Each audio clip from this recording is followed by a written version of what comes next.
Hello, folks. Welcome to another episode of the GoonerLand podcast. It's Moyo and here with Vic. Vic, how's it? Standard, Saturday we're Uh, back here. yeah, it's been a little bit of a while, so we'll try and do like a mixed bag of topics and try to get through it, and we'll see what we work through. So, just to kind of catch up the folks, this is GoonerLand episode 3. So we're still we're still here. We haven't left yet. Uh, So first issue we kind of clean up with pre-international break. So 3 games, Liverpool twice, and then Sheffield. So probably won't do the whole lineup thing, but just general thoughts on what we saw. So I'll pass it to you, Vic. All right. So Liverpool first game. I thought obviously lineup would be kind of tough for me to kind of go that far back, but just general thoughts on it was I thought he was a little conservative with. Obviously, we don't have. Let me just kind of put that out there right off the bat. We don't have that much as far as options on the creative side. But I thought he was a little conservative because I would have wanted him to go full throttle with that Pate, no, not Pate, sorry, El Neni, Danny, and Xhaka. But or instead of El Neni, I would have wanted to see maybe a Danny Ceballos and a Saka in there. But he knew what he was doing because Saka started the Carabao Cup, right? Overall, my take on it was very positive. A game like that previously would have just given up and just got rolled over, right? But I kind of see where we're headed. I'm just a little not convinced with whether Mikel actually knows what his formation is or he's basically trying to figure it out week Even in, after week we out. got chowed 3-0, this is what you're speaking on. I know it's been a while, but you're speaking like this. Huh? That was 3-0 got chowed. Yeah, that's what I'm saying. I just kind of felt like we fought, right? But as far as he didn't give us a chance as getting anything on the attacking side, right? Because I would have really wanted to see Saka start that game, the league game. Mm. Obviously, Carabao was impressive because you can't really say that was a second string Liverpool side per se, No, because no. Salah started Van Dijk and was in we that field. played them. Yeah, Mane was the only one not in the in Big the boys, yeah. starting 11. Yeah, but he had Firmino, he had his full strength squad. Yeah. So that was super positive. So overall, I'm still not sure whether Mikal knows what his formation is. So on those 2 games, yeah, I'll pass it back to you. Then I'll chat on Sheffield. Yeah, so I mean the 2 Liverpool games. I mean, first game again, levels. I mean, they're way ahead of us. They're Right. still we still have work to do. I think I remember last league game which we beat them right at the end. Arteta came out very kind of when we beat them 2-1 at Emirates after restart. Doing restart, it was kind of like, hey, this is, we don't have the talent level, etc., but we fought and we can match them fight for fight. So, which is, that was good to hear.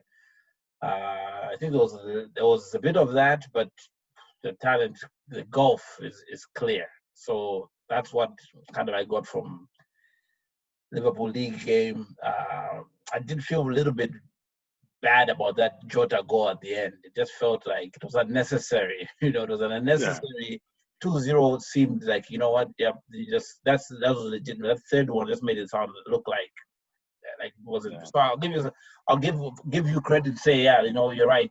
He made us play better. I think we're a little bit more organized. And then in the cup, you're right. I mean, we have to take these wins as they come. And nobody's giving them away for free. So yeah, if you have Van Dijk, you have Mo Salah, Kate, I think started that game. You have guys in there. Yeah. Mona may have even started that game. You have serious guys from last season's championship team. So don't make it sound like we played their B team. So that was a good, strong, performance throughout. Bernd Leno, man of the match. And so that's where we won on the Liverpool piece. Jumping on to Sheffield, back into the league.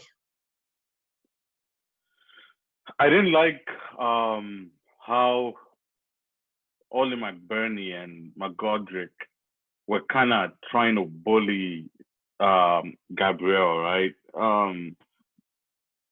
They kind of came in a little hard on Tierney, especially that McGodrick chap. But overall, I thought our midfield was solid.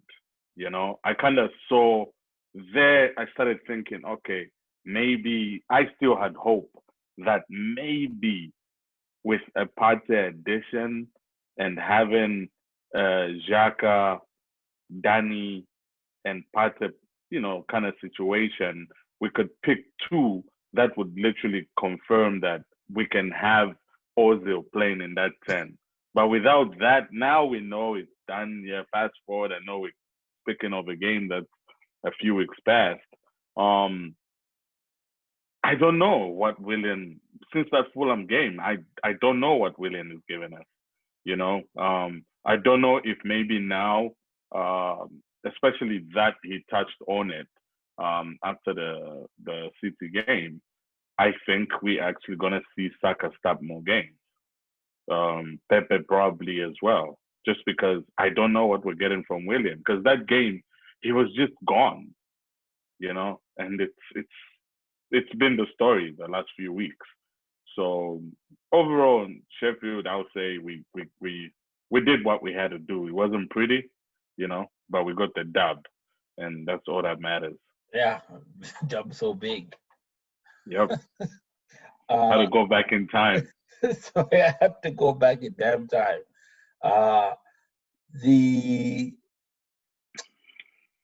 So something actually which was interesting is Liverpool league.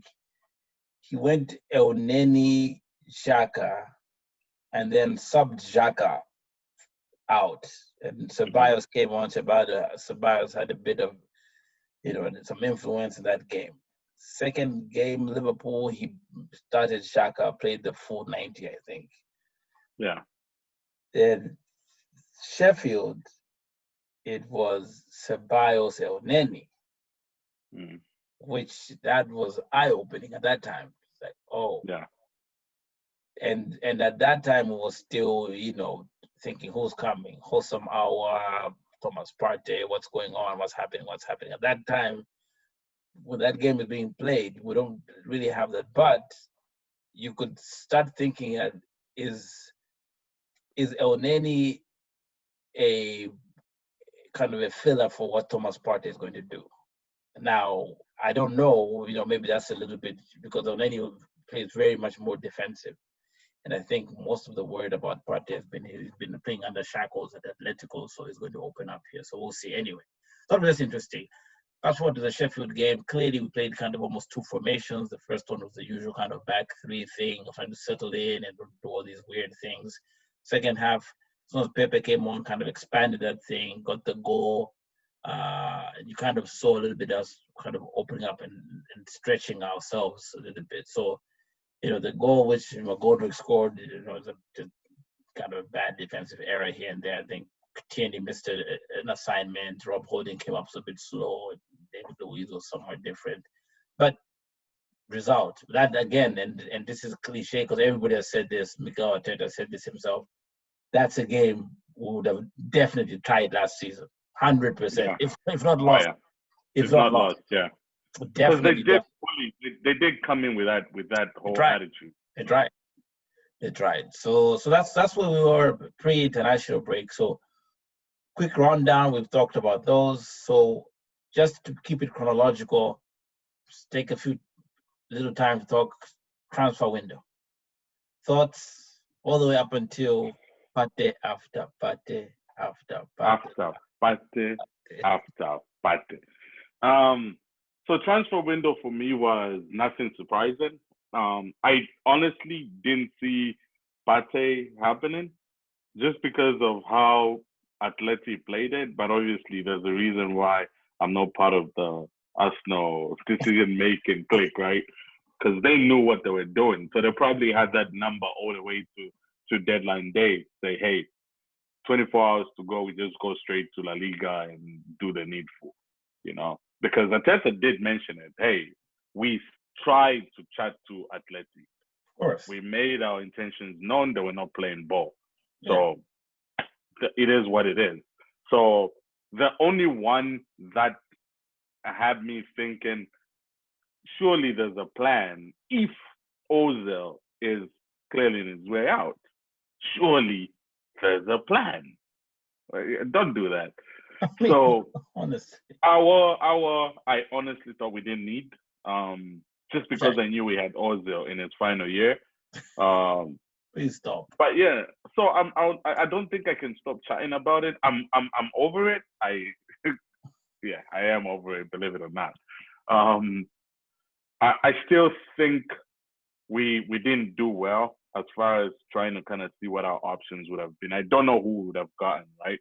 But the party deal kind of just made it all better for me. Just because I've kind of sat back and rewatched clips of, he's a baller. He's a bad man. Rather than Rolls Royce of a football player. Man. He's actually very, very technically sound. Rolls Royce of a football player. Yeah, it's got a good football brain. You know what I mean? Like, you can see just how, because I always used to think he only played so well in that Atleti midfield because of players like Koke and Saul. Oh, yeah. And, you're playing with stars there, right? But no, I think that's why Atleti were pissed. But overall, business in the transfer window, I think it was decent. I loved Martinez deal. Yes, kind of, sucks that we lost one of our own, but 21 million was not really bad for a player that only, after 10 years at the club, featured for maybe 25% of the season. Yeah. So that I was happy with. I think we should have gotten rid of some players of our squad, like your Mustafis, your Siad, your Socrates. But I don't know what happened there. Obviously, pandemic time decisions. Obviously, clubs are kind of holding whatever money they have in the bank, so they don't want to kind of spend out there. But overall, I think Partey gives us something. I'm just really, really curious to see what Arteta is thinking with how we're going to play going forward. Because I don't even think anybody, including you, that always says, no, I think he's going to play 4-3-3 or he's going to 3-4-3. I honestly don't think you can sit here today and say that Arteta has a plan for how we're going to play going forward. Because even if we say City doesn't play a holding strike, a number 9, actual number 9, that nonsense with playing Willian in that 4th-9 surely was something that should give us something to think about and say we should have done a bit more in the transfer window. But I'll give a overall rating of maybe say a 7 out of 10, just because we got Partey. We've been crying for a DM for a long time. So, yeah. So I'll start with my rating. I'll say, but you have to remember what the window extended, right? So it's a full window we're thinking about. So I would give the window a 7.5. And I'm even inching towards 8 because Gabriel is, and so I put this somewhere on Twitter. 22 years, 22 million pounds. That's robbery. He's a stud. Somebody should investigate that one, because that guy is an absolute, oh my goodness, he is absolute baller. So we got that in this window. Put that off the line. I know Willian, we've had issues. I think I understand. I think Arteta will do a lot of things. And we'll talk about Man City game in the last part of this, but I think he's trying to figure him out, draw him in. But he's a structured guy, right? That's what he's always been. Willian has always been that guy. He gives you, at Chelsea, the same thing. He gives you 10 goals and 10 assists a season. He always gives you some guaranteed levels, and that's what you deal with. That's what you live with. That's Willian. So got him in the window. Obviously we signed, we kept Oba, we kept Saka. The Partey thing is, I mean, that's, and this is why maybe you and I are on the same page in the wholesome hour thing is I don't see. So if it'd be interesting to see. Listen, Arteta is a Wenger disciple, right? At the end of it all, he's spent all the chaps have coached him and has played with, but at the end of the day, I feel like he has got a lot of Wenger in him. And Wenger was a 4-2-3-1 guy, and is the base of that too? Is it Xhaka and Partey? And because he loves Xhaka, right? He wants Xhaka, even though, again, I was talking earlier about Xhaka got subbed weirdly. So it'd be interesting to see who his midfield two are. And if it's a midfield three he decides to play, it'd be interesting to see how he sets that up. Because obviously the three will be Xhaka, Partey, and Ceballos. Right. The only thing which I would say, you wanted OR for was, our OR for is if Ceballos is not our player and he leaves, then Awa is right there to take over the mantle and the number 8 jersey. But everybody thinks Ceballos is leaving him because loan deal. I honestly, I have a strange feeling that when the loan deal is up, he'll be right back with us. I think he's gonna sign him. I honestly see him signing him. So overall, transfer window, I'm happy with the business, happy with Partey. There's a lot of good out there. Want Socrates to give up the number 5 jersey now that he's not, staying with us, so we can at least have Partey number 5 properly. So, all right. Before we jump into City, Sure. real quick. So this is the conversation I was having with Oben, right? So I told him, I said, I think the Partey signing, I don't think we understand how significant that signing was. Because if you look at a United signed Bruno Fernandes from a Porto, Bruno Fernandes is a good player, right? Partey is one for the ages. Like, Partey is like what Pogba should have been to United. Yes. So he's in that 100%. What the Rakitic Barcelona signed. 100%. So I was telling chaps, like, Partey, I don't know if you understand, man. This is huge, bro. I mean, listen, Simeone, listen, everything you've talked about Atletico, right, is their structure, is how organized they are. That's how good they score one, they beat you 1-0. That's how they roll. Simeone went out, was way ahead, and would say the only guy in my team who knows what we need to get done tactically, going forward, going back, and that means Thomas Partey. That's what you're getting. Yeah. I mean, that's not fluff. That's not even high praise. That's just #facts. And to think that they're celebrating that way in Ghana, his family's celebrating that way. We are a big club, chap. We're a big club. This guy's not coming from Getafe. He's coming from Atleti, and they're celebrating. He's not even coming from Portugal. This is Spain. So, and arguably the third best team in La Liga. Sure. And all we can offer him is Europa football. Okay. So, all right. So that's good to the transfer window. All right. Well, jumping into the regular broadcast now, the Man City game. So Man City will kind of go back to our formula. So starting from the top, lineup. You go first. Okay, so the lineup, if I try to run through it, was Leno in goal. I think most of us had Rob Holding. It was very interesting that he was going Rob Holding. And so it was going to be 4 at the back in some shape or form. It was going to be Bellerin on the right, Tierney on the left, then Rob Holding and Gabriel in the middle. Holding pulls his hammy. David Luiz comes in, good to go. Xhaka Ceballos start, seemed like that midfield too. Then interesting, whenever we all saw it, it was what we thought was Saka, Willian at the 10, Pepe on the flank, on the right flank, Oba up top. Teta played around with a false 9 and kept Oba on the wing. So it was Oba on the wing, Willian false nine, Pepe still on the right, but Ceballos and Saka kind of playing in the middle with Xhaka. So it was like a 4-3-3 of sorts, which again, we talked about of sorts. But in terms of ratings, Leno, I'll give, he had some fantastic saves. I don't know what else he could do with that ball. I mean, I know Martinez would have caught it, is always the refrain, but it came so quickly. And I mean, they scored from it.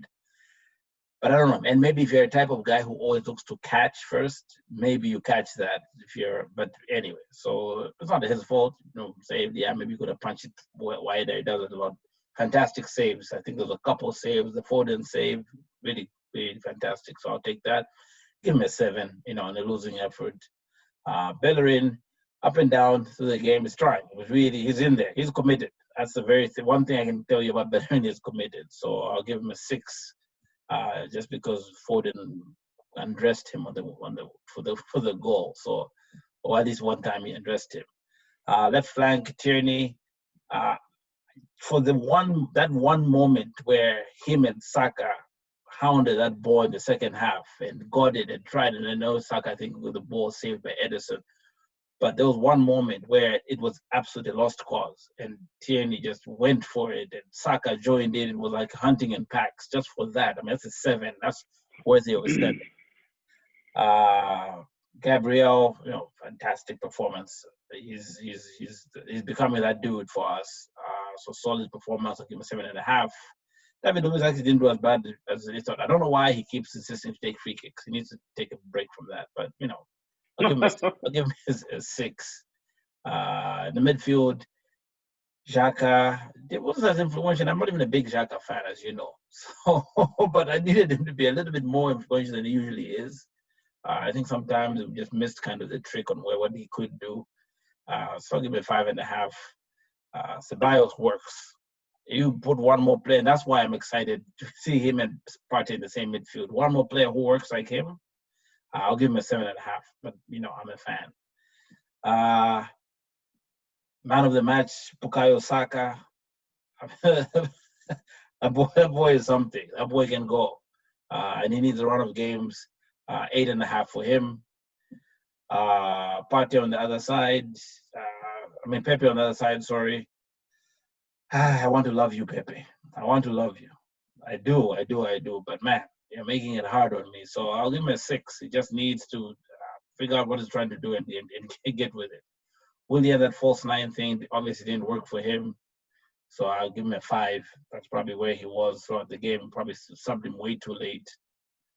Oba is getting 0 service, but when he comes in the middle, he's making things happen. So that's a Mickey thing, 6 for Oba. So that's kind of how I look at it. We can talk subs afterwards, but what do you think? First 11.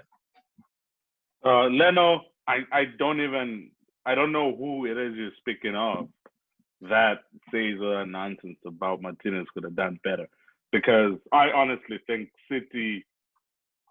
Sterling was fortunate to be in that position to start with. Right. I mean, it wasn't like they played it all the way through and there was a move that they came up with. Yeah. That ball came off and he had a crack at it, So I say Leno was solid, bro. I give him a 7. Yes, there was not as much as far as set pieces where they were threatening, but we know City doesn't have height, so there was nothing that was gonna give there. Hoden, I really, really, really am excited because I feel like if Hoden stays fit and the poor kid can catch a break with his injuries, because it's like the moment he strings a few decent performances together, he goes out with some injury of sorts, But I've started liking Hoden and Gabriel. That partnership is one for the future. Yeah. And I see why Arteta is getting tempted when Hoden is fit to go with Hoden and Gabriel. I know a lot of us expected Saliba coming into this season to be their guy, but if you see what Hoden and Gabriel are giving us, it's unbelievable. But anyway, unfortunately for the kid, he went out. So I say Luis coming in to replace him. There's nothing surprising there. He didn't do anything special that would stick out and say, "Hey, Luis deserves credit for anything." If anything, I feel like he kind of causes a little bit more to do us damage being in that back line than anything. Because half the time I saw him yelling at Tierney and Gabriel. You know, I know he's an older statesman on Gabriel, but you actually see it. Like there was that one bad pass, that back pass that Gabriel made. And yes, Gabriel tracked back and tried to fight for the ball, you know, but he's yelling at him. But like, dude, how many mistakes did you make? You know what I mean? He's that dude. So Luis gets a 5. Gabriel, yeah, I wanted to drop an expletive, but now Gabriel gets an 8 from me. He was a close second, or just as far as he's been man of the match on the day. If Saka was not on that team, starting 11, I would have given Gabriel. So Gabriel gets an 8. Tierney, love that dude, bro. He just goes. He just goes. And this is why I'm so excited for and giving my guys a chance as far as this season goes, and saying that May, we're literally celebrating winning the league. Just because if you think back on it, this is going public. Back on it, like having Tierney, Gabriel, yes, Holding you can say all you want. Having Tierney and Gabriel, Pate, Xhaka or Ceballos, whichever combination he goes with in that midfield, we figure out the front two, whether we'll play creative 10 or Laka, Oba, wing with Pepe on the side. We're good, bruv. Like, you look at that United team that has Fred, bruv. Fred and Luke Shaw and Wan-Bissaka. Come on, bruv. I give my guys a chance. So Tierney 7. Bellerin, I don't know what you're talking about. Foden did not give Bellerin a hard time. Bellerin skinned him on one time. Yeah. No, there was one time he did. But Bellerin, to me, his coming out thus far, at least this season, there's a lot of maturity, and he plays with so much calmness that Bellerin never used to play with. No, you're right. It just doesn't pace up the wing, you know, up, back, up, down, up, down. He literally moves with purpose, drops back when he's needed to. I wanted to actually compare him to, you remember how Cafu used to play that role at Roma? Sure. You know who I was going to go with? I was going to go, he's become Nacho Monreal. Monreal, yes. Very solid. Very like. And now his one-on-one plays have improved. Yeah. Like Bellerin is actually taking on players one-on-one. Yeah. So for me, this game, I gave Bellerin a 7. Going midfield, my guy, Granit. I don't know what you're talking about again. Bellerin was able to not necessarily contain per se, but if you think back on it, Raheem Sterling and Foden were basically camped on that wing. Raheem Sterling was supposed to be playing that 10, but he was camped on the wing.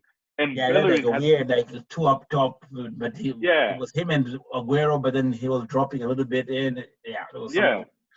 So Bellerin had to contend with that. And if you noticed, Granit was coming all the way back.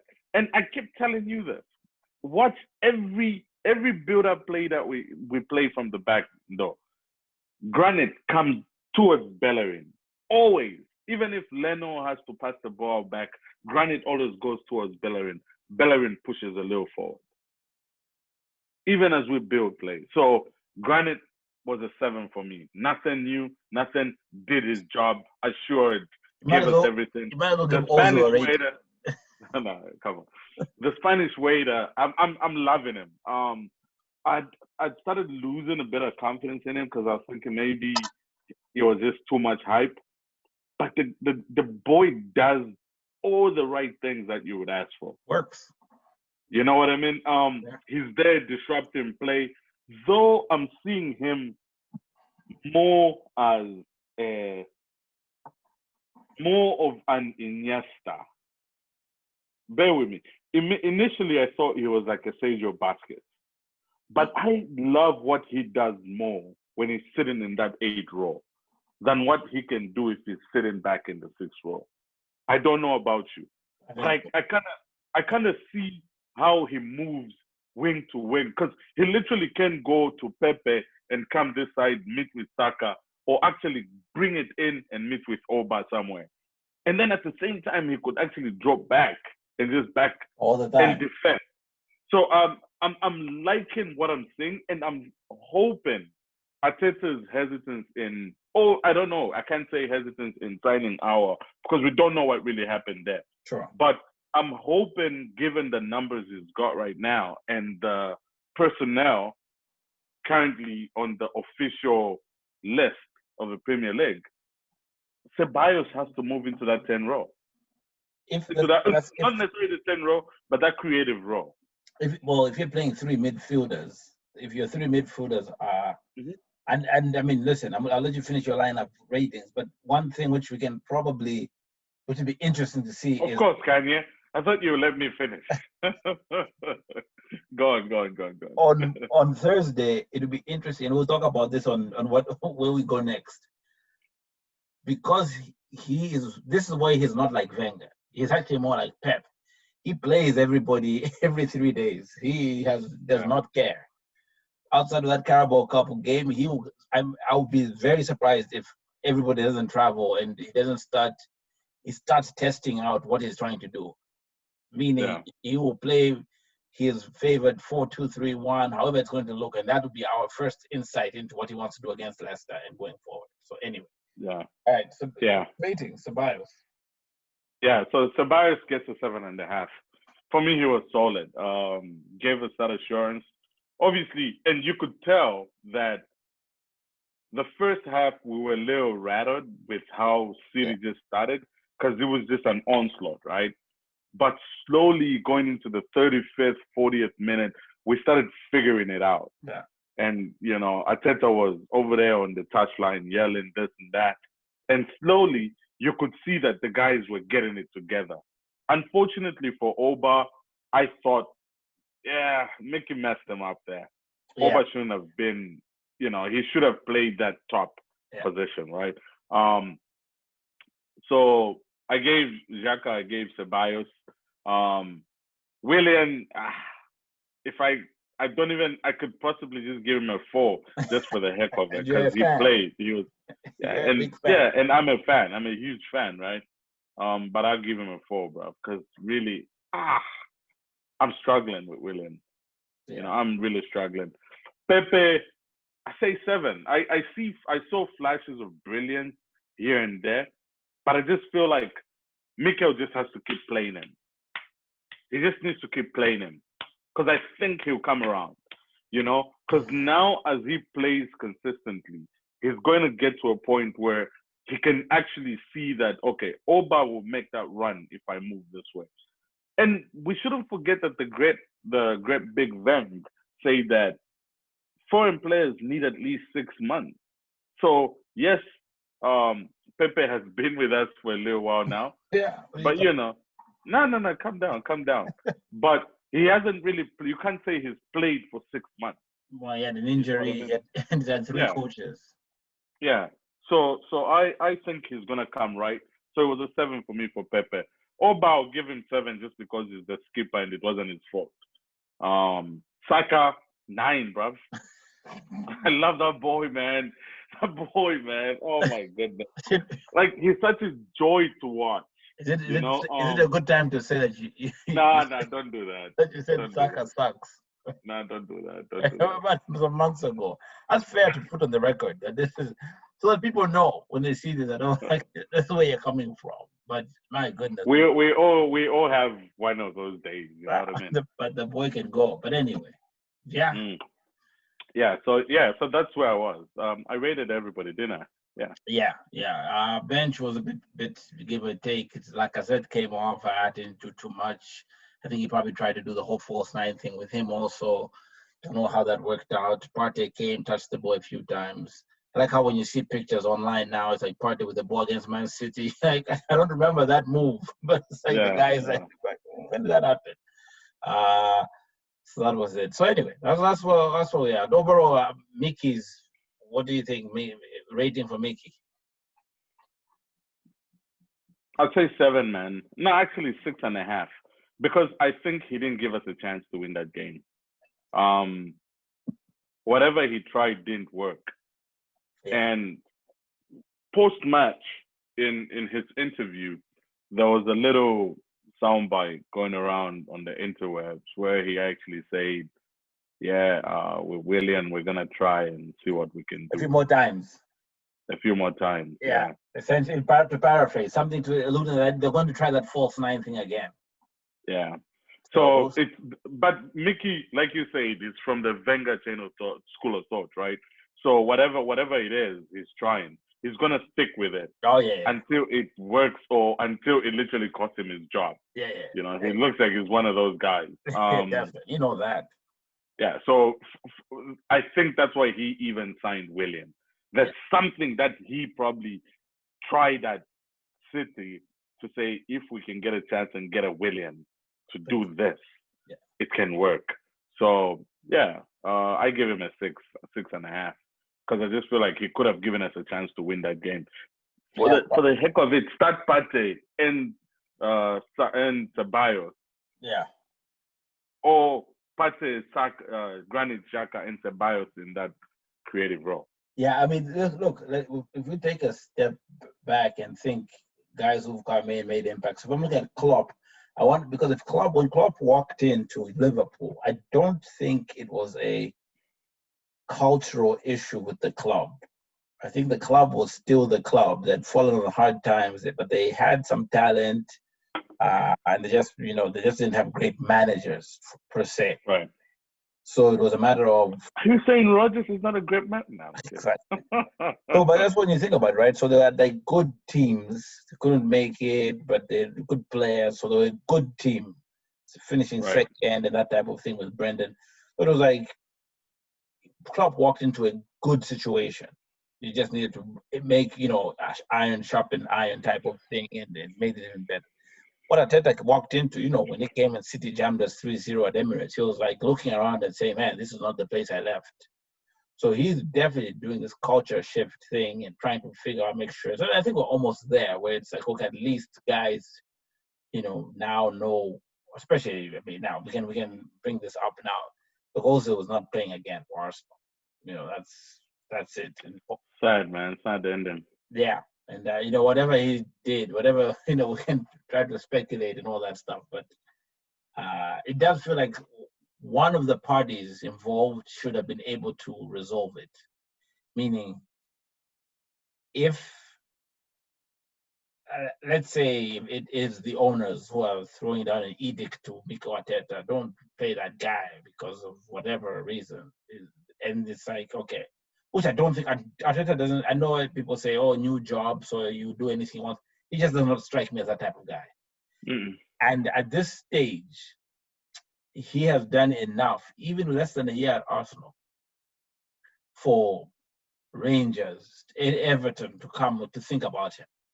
To clearly, Man City, as soon as Arteta Pep leaves, to come poach him again. So he's not really in a position where he needs to be beholden to Arsenal Football Club for such a decision. No. So this to me is definitely square at his feet. And just to add on a little bit on that Arteta bit, if you listen to, I listened to the Bentner interview on TalkSport this morning. Bentner practically said, I'm not surprised. He was that guy. Like when he came to Arsenal, everybody knew. He just has that aura around him where you know that, okay, this guy, he's headed somewhere. And Wenger said it too. He's a very ambitious young man, very smart. So I don't think the owners are dictating anything to him. Whatever it is something huge. Yeah. So anyway, so we don't have Ozil's side doesn't want to play ball. And they look like just a bunch of, very, I wanted to say something else, but. It's a kid's show. But anyway, so we'll see. January. I mean, what would if you look? I guess in January you can reset your lineup and you can. But if you're also, you say, okay, what am I doing here?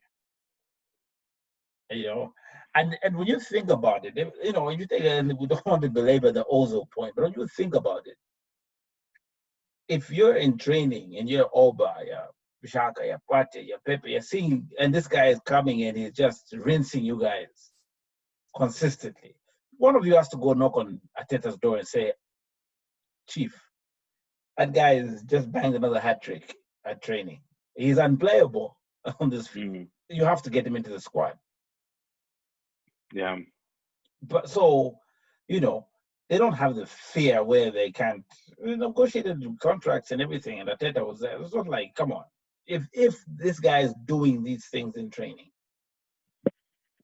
then you know, I mean, now it's all this. Now there's another one which I heard today that apparently when they were doing the money negotiations, he went behind the back and offered some of the young players money to make up for their loss. So they voted against pay cut. Yeah, because you see, and then so that's why I was. Which would be completely untrue, but you've let all this is now open for interpretation. So I think about it even in a professional sense, right? Like even in our careers, you have a team because you always, if you work part of a team, sure. And if one of your very, very, very, very, very strong, talented guys is acting some type of way, you can always try to work around the personality and say, nah, let's try to get this person to buy into what we're trying to do as a team.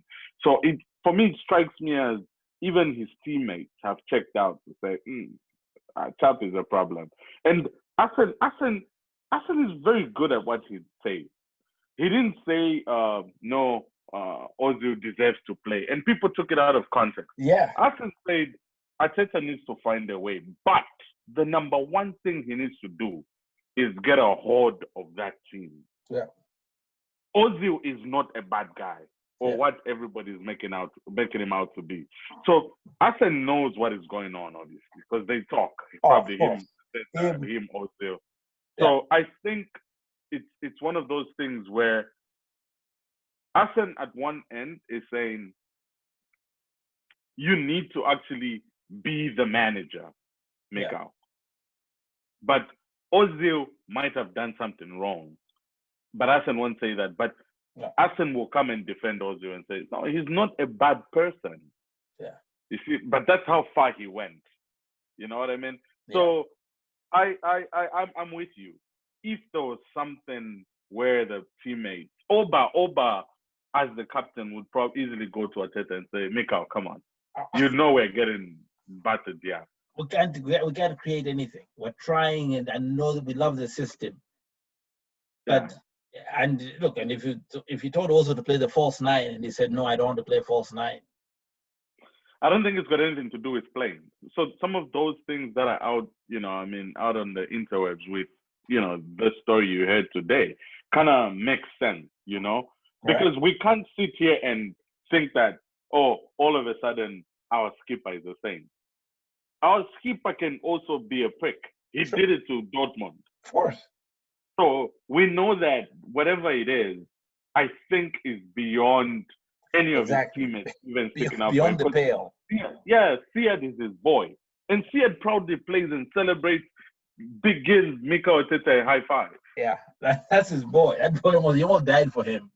Yeah, you see what I'm saying? So whatever it is, and also going to training, it's not the nonsense you saw with Jose and Pogba yelling at each other in training. Yeah. You see they even dub, you see the smiling. Ozil is in the changing room smiling, wearing the Arsenal gear. It is what it is. Yeah, it's a weird one. I mean, Per's interview. That's a weird one.